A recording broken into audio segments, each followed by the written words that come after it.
J'ai avancé sur la peinture, j'ai fini le tablier et le petit coffre. Voilà, il va me rester le petit montant. Là, du coup, je suis en train de faire la face avant et le cache-guidon. Je suis parti pour lui donner un look un petit peu plus agressif sur un noir mat. Donc noir brillant, noir mat, noir satin. J'aime bien jouer avec les nuances comme ça, de brillance. Donc à la place du blanc, ça fait très kitsch. Et de toute façon, j'ai eu des problèmes de réaction chimique à cause du plastique. Ça peut arriver, vraiment. Pourtant, j'étais parti sur une peinture gamme pro quand même. Et on a eu des réactions, donc voilà, il n'y a que le noir qui a réussi à stopper cette réaction. Donc voilà, là j'ai fait ma base, j'ai reponcé un petit peu et je vais appliquer ma base mat. Donc j'en profite pour te dire que je vais démonter l'embrayage, du coup c'est bon, on va le changer, on va avoir une variation complète en bon état, avec une courroie renforcée mal aussi, avec le variateur mal aussi. Donc là j'ai pris des galets réglables, je suis monté en 5 grammes, on va laisser en 5 grammes pour l'instant. Ici ça va pas, on remettra les galets réglables, on trouvera le poids, on ira chercher les bons. Alors moi je te conseille, c'est de ne pas laisser les galets réglables dedans, puisqu'ils finissent par user les deux côtés, mais laisser un peu de matière sur le trait du milieu en fait. Vu qu'au milieu du galet on a une rainure. Et donc sur cette rainure, il n'y a pas d'usure. Donc du coup, ça abîme l'usinage du variateur. Donc pour faire tes tests, tes essais, trouver le poids, tu prends tes galets réglables qui sont super chers en plus. Hein, tu vois bien que c'est pas forcément le mieux. Et une fois que tu as trouvé ton poids, tu vas prendre tes galets classiques, uniformes. Voilà. Donc l'embrayage, on va le changer. Le niveau, le ressort, on va partir directement sur un jaune finalement. Je sais que le blanc pourrait aller, mais j'ai pas envie qu'on ait de petites faiblesses qui deviennent trop de soupe avec le temps. Le jaune, franchement, c'est le top du top. Donc au niveau de l'embrayage, je suis parti sur le Doppler, le SX86 que j'ai essayé sur la dernière config qu'on a fait sur le booster. Et franchement, il est excellent. Alors c'était vraiment, en plus on l'a essayé sur un moteur qui avait plus trop de chevaux, qui était rincé. Donc là, on aura un moteur avec des segments neufs, le cylindre est en super bon état. Donc là, voilà, je l'ai mis au plus dur. Je me rends compte que la dernière fois, je l'avais pas mis. Je l'ai mis au niveau du plus, en fait, le trait, mais en fait, il en restait encore. Donc là, je l'ai mis au plus dur, on verra ce que ça donne. Mais voilà, l'avantage de ce variateur, donc déjà, je peux te dire qu'au niveau des garnitures, c'est un des plus résistants que j'ai testé. Voilà, parce que moi, on ponce toujours un petit peu la matière pour pas que ça vienne se glacer. Et franchement, celle-là, c'est la plus résistante que j'ai poncée. Hein. Je suis vraiment bluffé. Il est vraiment très costaud. Et donc, on a un système de réglage avec ta clé Allen ici. Tu viens régler tout simplement en mettant ta clé Allen ici, là, du plus au moins. Tu vois, tu as un petit trait là. Tu as un petit trait qui t'indique là où tu es. Donc la dernière fois, moi je l'avais réglé en face du plus. Là, je l'ai mis à fond où je pouvais. Donc il y a des ressorts blancs dessus. Hein, c'est les ressorts, les premiers ressorts. Et après, on peut les avoir avec des ressorts rouges. Plus raides, mais ceux-là sont entièrement suffisants hein, pour du holder, etc. Hein. Voilà, donc là je vais voir ce que ça donne, j'espère que ce sera pas trop tendu du coup. Ça a l'air un peu quand même, hein. Je les ai peut-être trop tendus là. Fais voir si on voit la... Ah oui quand même, ça fait une grosse différence en fait. Hein. Ouais, faut peut-être pas trop les tendre. Dernière fois je les ai mis au plus.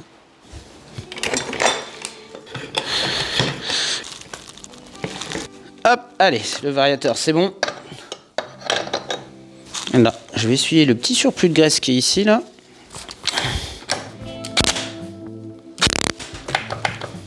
Voilà, on a un léger jeu, là. Alors, on va démonter la transmission, parce que j'ai peur qu'il manque la rondelle.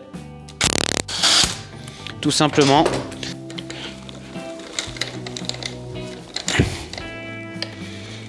J'ai niqué le joint. Hein. Donc, ouais. Ah si, il y a bien les deux rondelles. Hein. Il y avait bien les deux rondelles. Ok, le roulement a l'air bon là-bas. Oh putain. Ce roulement, il est censé rester à l'intérieur. Oh non, elle a pris du jeu là sur tout l'extérieur là. Alors je peux utiliser, j'ai du sel roulement, hein, Loctite. Par contre, temps de séchage, c'est un peu long.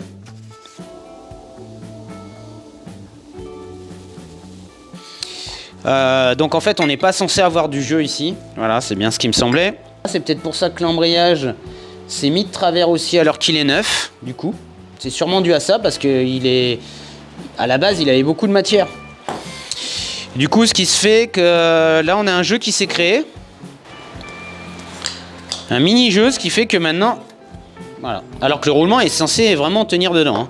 Donc, comme je t'ai montré dans la vidéo, on a une usure prématurée là, devant, enfin même pas prématurée, anormale, juste devant ici. Pourtant, derrière, on a la matière qu'il faut. Hein. Alors moi, j'ai inséré un roulement neuf ici, là. Il faudrait que je le réinsère sur l'axe et mettre du sel roulement. Voilà, de la Loctite, ça vaut super cher. Et j'ai déjà fait ça hein, sur des boîtes de réduction, même sur des 125, ça tient. Par contre, c'est un certain nombre d'heures, hein, donc même si c'est des milliers d'heures, je sais plus, au bout d'un moment, il faudra réeffectuer l'opération. Et ça comble un jeu jusqu'à 0,25 centièmes. Donc là, on a un beau jeu quand même. Par contre, derrière, la portée est nickel. Faut que je contrôle toute la boîte. Alors, je vais commander la pièce, donc le couvercle de boîte de réduction. D'accord. Là, j'ai un joint en attendant. D'ailleurs, si ce joint, on le monte et que... Voilà, on reçoit la pièce en pas longtemps, on pourra le réutiliser, celui-là. On va le monter à l'huile. On aura juste à réouvrir le mettre. Donc là, en attendant. Donc j'ai vérifié la boîte, hein, les pignons à l'intérieur, les roulements. Par chance, il n'y a que vraiment le couvercle qui est foiré, c'est-à-dire la portée de roulement. Donc là, on va utiliser... Tu as déjà pu le voir dans les vidéos, le sel roulement, enfin voilà, c'est le Loctite 638, ça vaut une fortune ce truc. Et ça comble les jeux de 0,25 centièmes.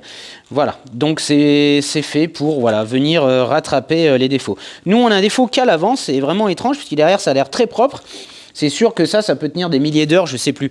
Mais après, il faut favoriser un temps de séchage à une certaine température, c'est-à-dire 20 degrés, et il faut attendre au moins minimum 72 heures, ou voilà, enfin, au bout de 10 minutes, c'est peut-être scellé, mais plus on va attendre, plus ça va prendre. De toute façon, ça va être dedans, l'huile va pas forcément trop rentrer. Donc en attendant, c'est sûr que ça devrait tenir, puisque moi je le fais et de façon définitive sur des carters complètement, sur même des transmissions de 125 et plus. Mais alors le temps de séchage est beaucoup plus long. Voilà, donc en attendant, on va faire ça. Donc je vais utiliser le Loctite 638, on va compenser le jeu et hop, ça va maintenir le roulement scellé. En attendant, je vais faire nettoyage, je vais finir la peinture, je suis énormément en retard. J'ai redressé la béquille, mais il va falloir refaire une soudure, etc., etc. Bon, allez, on va se faire ça. Donc...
Je vais baisser le ralenti, je pense, par contre, je l'avais monté.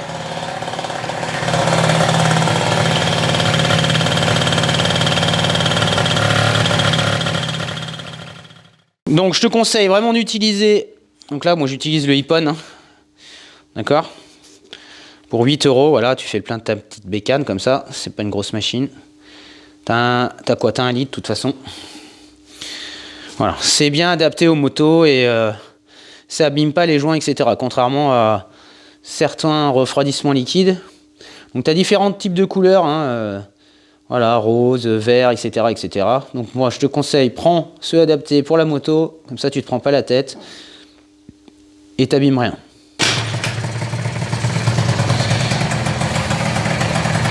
Ouais, il ralentit un peu bas au démarrage apparemment.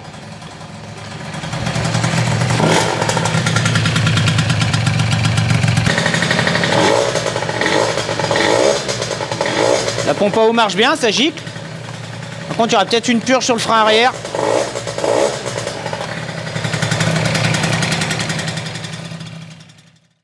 Donc, moi, là, ce que je vais voir en premier lieu, avant de remonter, puisque là, il va rester le remontage, j'ai le carter de transmission, on fera ça en dernier, une fois qu'on aura habillé la machine.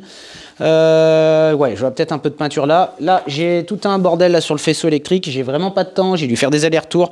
Et en plus, j'ai plus de batterie dans la caméra. C'est vraiment très très difficile de filmer tout, etc. Donc, je fais au mieux. Là, moi, mon but, ça va être de m'occuper du faisceau électrique pour que les feux fonctionnent. Et une fois que ça c'est fait, logiquement, les clignotants, ça marche. On passe au remontage. Donc j'ai refait les prises électriques, j'ai dû retrouver quel fil correspondait à tel fil. Ce qui m'a le plus aidé, donc au début je partais sur un test de continuité, etc. Mais ce qui m'a le plus aidé, c'est le schéma électrique du faisceau. Voilà, et j'ai pu finir comme ça. Donc,